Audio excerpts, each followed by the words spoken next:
Eva, je travaille chez Shine. Aujourd'hui, on va voir comment ajouter une seconde activité libérale à son activité déjà en cours, sa micro-entreprise déjà active. Donc, je vous présente Shine. Donc, Shine, c'est un compte bancaire pour les professionnels en ligne. On vous accompagne également dans toutes vos démarches administratives au quotidien. Concernant tous les liens dont je vais vous parler pendant cette vidéo, ils seront en description de la vidéo, juste en dessous. Donc, pour commencer, je vous invite à vous rendre sur le site guichet-unique.inpi.fr. Vous pouvez y accéder par vos identifiants France Connect. Il s'agit de connaître votre numéro de sécurité sociale, votre numéro d'imposition. Mais une fois que c'est fait, au moins tout est lié et vous êtes tranquille pour la suite. Donc, vous renseignez dans l'onglet Formalités et ici Modification, cessation ou dépôt d'acte, votre sirène actif. Je précise bien, il faut que vous ayez un sirène actif pour pouvoir ajouter une seconde activité libérale à votre activité en cours. Donc, une fois que vous apparaissez, vous cliquez sur le petit encart. Et là, sur la prochaine page, il va vous expliciter, vous redire qui vous êtes. Donc, vous vérifiez bien qu'il s'agit bien de vous. Donc, là, vous allez vérifier nom, prénom, date de naissance. Et là, vous cliquez sur « Modifier l'entreprise ». Vous allez arriver du coup sur la déclaration, la formalité en tant que telle. Je vais vous inviter donc du coup à nommer le brouillon. Donc on va mettre ajout seconde activité. Je vous recommande de nommer parce que si jamais vous avez une coupure d'électricité, plus de batterie ou tout ça, vous serez content de pouvoir retrouver la formalité sur votre accès, nommer, etc. Ça sera plus pratique pour vous. Ensuite, ici, il va s'agir également de mettre tout votre dossier à jour s'il y a besoin. Donc n'hésitez pas, sachant que Guichet Unique a été mis en ligne fin de l'année dernière. Ils ont essayé de regrouper toutes les informations qu'ils avaient des autres sites qu'on utilisait avant sur leur site à eux, mais il y a plein de choses qui n'ont pas été mises à jour, très honnêtement. Donc je vous invite à tout revoir. Notamment, en général, voilà, la commune de naissance, ils l'ont pas. Donc on l'ajoute. La nationalité, ils l'ont pas non plus. Hop. Et la situation matrimoniale, vous pouvez la changer s'il y a besoin, vous n'hésitez pas. Pour l'adresse, vous pouvez sélectionner celle déjà en cours, que vous retrouvez dans l'onglet déroulant, soit en ajouter une autre. Mettez également à jour l'adresse mail. C'est important pour les contacts que vous pouvez avoir avec eux. Et le numéro de téléphone également, si vous voulez être contacté, ça sera quand même plus pratique. Donc là, si jamais vous avez une situation matrimoniale qui a été modifiée, on va vous demander la nature de la fonction de votre conjoint dans votre micro-entreprise. Donc s'il n'y en a pas, vous mettez aucun. Ensuite, on valide cette page. Alors, ici, on vous demande si votre adresse professionnelle sera également celle que vous avez déclarée en tant qu'adresse personnelle. Donc dans notre cas, c'est le cas. Et du coup, il conviendra de cocher cette case-là, qui vous indique que du coup, votre adresse personnelle sera celle qui sera diffusée sur les documents légaux de votre entreprise, donc qui sera potentiellement visible par tout le monde. Si jamais vous ne souhaitez pas ça, vous avez plusieurs options qui s'offrent à vous. Soit vous voulez associer l'adresse à un établissement, donc si vous avez une boutique notamment, un hangar ou un bail commercial, quoi qu'il arrive, vous pouvez choisir cette option-là. Vous pouvez également prendre une société de domiciliation, donc c'est une adresse que vous indiquerez en tant qu'adresse professionnelle qui recevra votre courrier, qui sera votre adresse qui sera diffusée sur les documents officiels liés à votre micro-entreprise, qui sera du coup pas la vôtre. Et il y a une dernière option que je vous expliquerai en fin de vidéo, qui s'appelle le fait d'être masqué du registre sirène. Voilà, donc on continue. Ici, un mandataire de votre entreprise, bon, c'est pas le sujet de cette vidéo, donc on va dire non. Pareil également ici, on met non. On avance.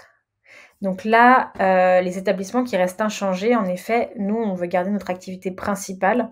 Donc, on laisse cet établissement principal en l'état.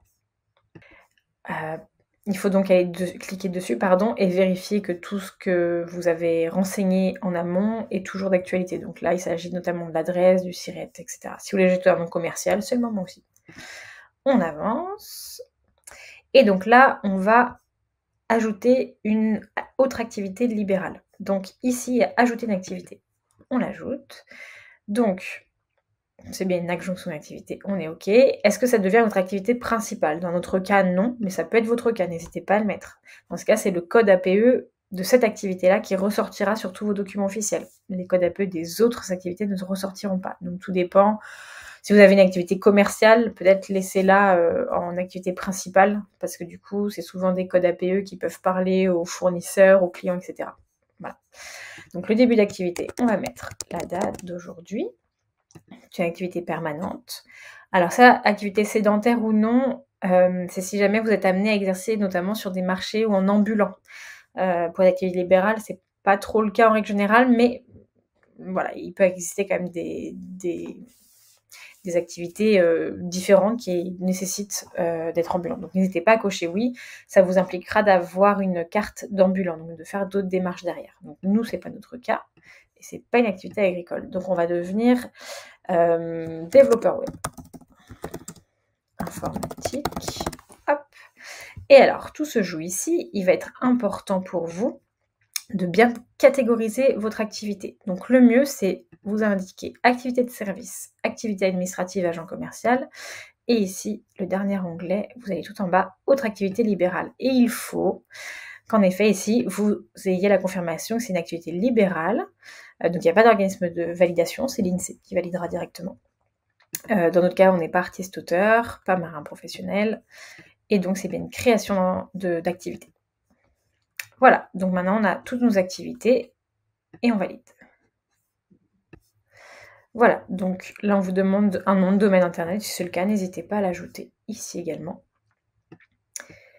Donc l'établissement reste inchangé. Et là, vous allez devoir fournir des documents complémentaires. Donc ici, c'est pour une profession libérale. Donc je vous invite à réaliser ce qu'on appelle une preuve d'identité manuscrite.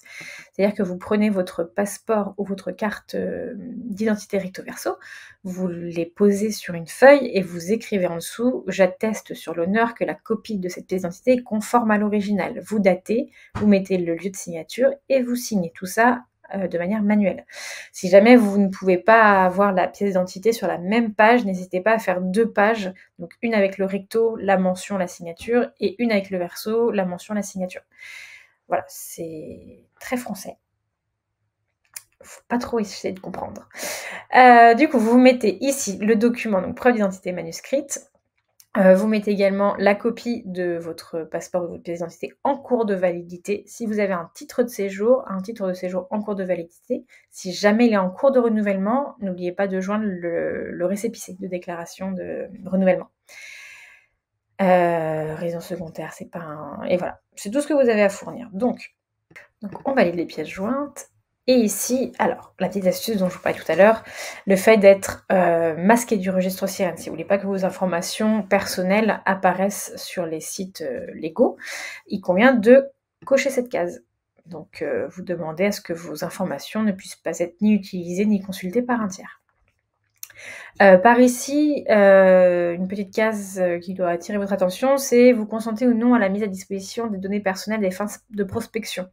Ça veut dire ce que ça veut dire. Est-ce que vous voulez recevoir des informations pour des formations, pour des ateliers, pour plein de choses que peuvent diffuser alors c'est pas de la prospection commerciale pure et dure, c'est vraiment tout ce qui a trait à la formation, la micro-entreprise, l'administratif. Ça peut être votre CMA qui décide de faire des formations sur un thème en particulier, qui vous envoie une newsletter par exemple. Nous en général on met non parce que on veut que ce soit vous qui ayez la main là-dessus, mais n'hésitez pas à mettre oui si ça vous intéresse. Donc vous reprécisez encore une fois votre adresse, vous validez, et là je vais vous demander votre plus grande concentration. Il va falloir vérifier absolument tous les champs, vous dépliez tout. Si vous avez 5 minutes à perdre dans votre vie, c'est maintenant. Et je vous dis ça parce que si jamais ce que vous avez déclaré n'est pas bon, votre dossier vous sera renvoyé. Il faudra donc modifier ce qu'on vous demande de modifier, et ensuite il sera renvoyé en bas de la pile. Donc ça vous fera attendre 2 fois plus longtemps. Donc vérifiez dès maintenant toutes les informations que vous avez renseignées. C'est maintenant, tout se joue maintenant. Ensuite, une fois que c'est fait, vous validez. Sur cette page, je vous invite à relever votre numéro de dossier. Mettez-le dans vos notes ou quelque part, vérifiez une dernière fois ce qu'on vous inscrit ici, et ensuite vous pouvez aller signer la formalité.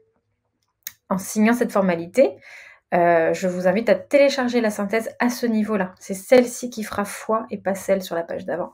Si jamais on vous demande à quelle date vous avez commencé votre activité et qu'il y a eu des bugs dans l'immatriculation, c'est ce document-là qui fera foi.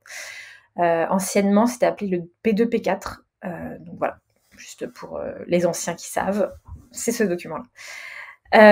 Et ensuite, je vous invite donc à signer la demande de modification et d'attendre que ça se passe. En général, pour les activités libérales, c'est très rapide parce que c'est l'INSEE qui gère, c'est assez automatisé, donc vous n'avez pas un grand délai d'attente. Voilà, bah, écoutez, j'espère que ça vous a plu. N'hésitez pas à vous abonner, à liker la page, ça nous incitera à faire davantage de vidéos tutoriels. Et n'oubliez pas que chez Shine, vous avez des interlocuteurs, vous pouvez avoir des interlocuteurs toute la semaine, pour vous aider au quotidien dans vos vies professionnelles. Donc ça sera avec plaisir qu'on vous accueillerait chez nous. Je vous souhaite une très bonne journée, à plus tard, au revoir.